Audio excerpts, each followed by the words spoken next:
India, a land older than history, yet younger with every heartbeat. A civilization that whispered through the Indus, roared through the Vedas, and now hums through silicon chips and satellites. This is not just a country, it's a journey. India has always been a cradle of knowledge. When the world was drawing on cave walls, India was debating metaphysics under banyan trees. From Takshashila to Nalanda, from the Zero to Ayurveda, India gifted the world ideas, language, medicine, and spirituality. Then came the waves of conquest.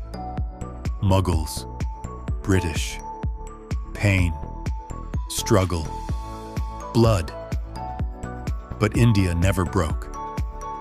She bent, she bled, she burned, but she waited. At midnight, the world slept, but India awoke to freedom. A partitioned land, but united soul.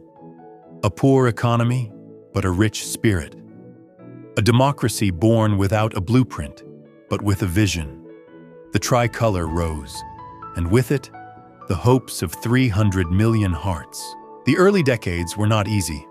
Famines knocked, wars bled, corruption crept, but India dreamed big. Nehru's steel plants, Green Revolution, White Revolution.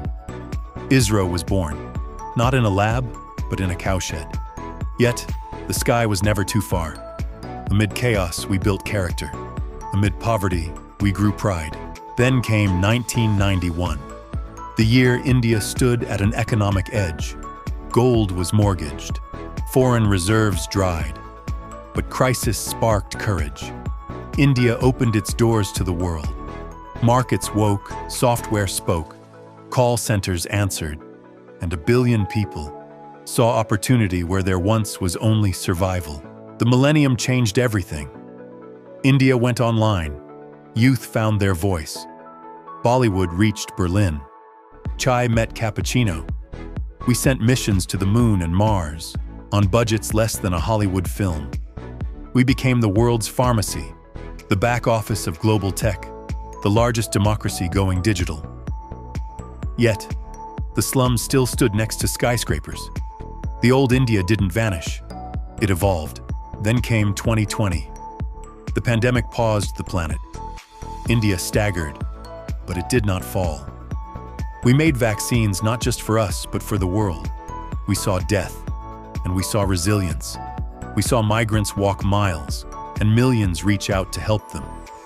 Post-COVID, India bounced back faster than most. Startups surged, digital payments exploded. UPI became a revolution in a QR code. In 2023, India became the world's 5th largest economy, a G20 host, a spacefaring, AI-exploring, youth-driven force. Yet, 2023 India is not perfect. Poverty persists.